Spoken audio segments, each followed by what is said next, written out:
আমি এসে এরপরে হাতে নাতে কাউকে ধরি তাহলে কিন্তু আমি 50,000 টাকা জরিমানা করবো মিনিমাম। ঢাকা শহর ঘর ভাড়া দিয়ে থাকি, ভাড়া করছি 100 টাকা প্রতিদিন। আপনাদের বাজার সম্পর্কে কমপ্লেন সবার। আমি কিন্তু কামারপাড়া বাজারে গিয়েছিলাম অভিযানে, আমি ভাউচারও দেখেছি যে আপনারা কেজিতে ভাউচার দিচ্ছেন।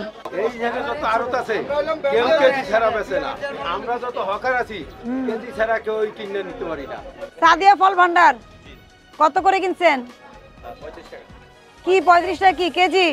কেজি আচ্ছা নামেন। আমরা বেশি নাই, মানে ব্যাপারীর মাল যারা অন্য অন্তর কিনে নিয়ে এখানে বেচছে। আমরা উনাকে ধরে উনি কই? উনি চলে গেছে ভ্যান গাড়ির। আপনি আছেন না? এই ভাউচার দেখান, ভাউচারটা দেখান। ওনার কাছ থেকেই তো কিনছেন। কোথায় সে লোক কোথায়? না না, তাহলে আপনি কিসের ভিত্তিতে এই দোকানে মালামাল আছে আপনার? আমার মানে ঘর খালি, আজকে আনারস নামার কথা, গাড়ি আটকে রাস্তার নাই, খালি ঘর থেকে বেড়া আইনা নামায়া বেচতেছে, মানে বেচছে। এই তরমুজ আপনার না? না আমার না। তরমুজ যে কেজিতে বেচছে তাকে আপনি ডাকেন। আপনি তো চিনেন এখানে কে দাঁড়ায় আছে, চেহারা কার চেহারা? ঢাকা শহর ঘর ভাড়া দিয়ে থাকি, ভাড়া করছি 100 টাকা প্রতিদিন।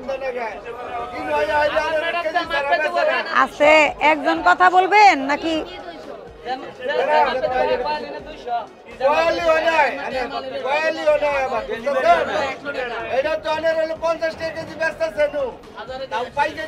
পাচ্ছি না তো, ধরাই দেন।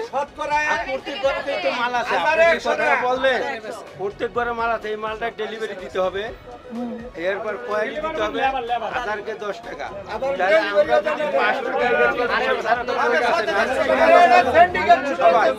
আপনি দেখেন, আপনার কথাটাই আমি বুঝতে পারছি। এই জায়গায় যত আড়ত আছে কেউ কেজি ছাড়া বেচে না, আমরা যত হকার আছি কেজি ছাড়া কেউ কিনে নিতে পারি না। এই জন্যই তো দেখতে আসছি। এখন তো পলায় গেছে, ধরেন একটু। সব আড়তই তো আমি তো না, আমি ভাউচার নিয়ে আসছি তো। আপনার কথাটা আমি বুঝতে পারছি, পলাই গেছে তো চিন করি নাই, সব আড়তে মাল আছে না,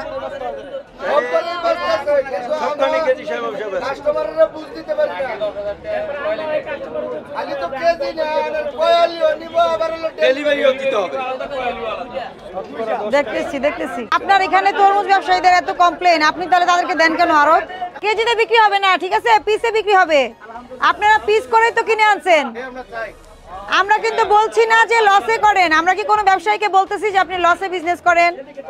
বিষয় কিন্তু এটা না, বিষয় হচ্ছে ফার্মাররা কি করে, ক্ষেত কিনে, ক্ষেত বিক্রি করে, তাই না?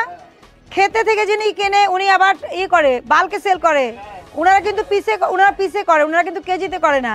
তাহলে কেন ঢাকা শহরে এসে এই বিষয়টা করতে হয়? কেন অতি মুনাফার লোভে করতে হয়? স্যার জুয়েল ট্রেডার্স তরমুজ কিভাবে বিক্রি হয়? পিসে করেন তো, সবাই তো কমপ্লেন দিচ্ছে কেজিতে করেন আপনারা সবাই। আমি বলছি, আমি আগে বলি তারপর আপনি ক্লিয়ার করেন।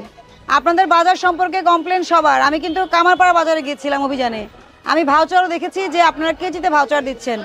আপনি না, আপনার মতো অন্য দুজন ব্যবসায়ী দিয়েছে, আমি ছবিও তুলে নিয়ে আসছি। কথা হচ্ছে আপনারা তো কেজিতে কেনেন না, আপনারা কেজিতে কেন বিক্রি করবেন, পিসে বিক্রি করবেন? আমি বুঝতে পারছি, দিস ইজ মাই মেসেজ। আপনারা যদি আমার মেসেজটা বোঝেন ভালো।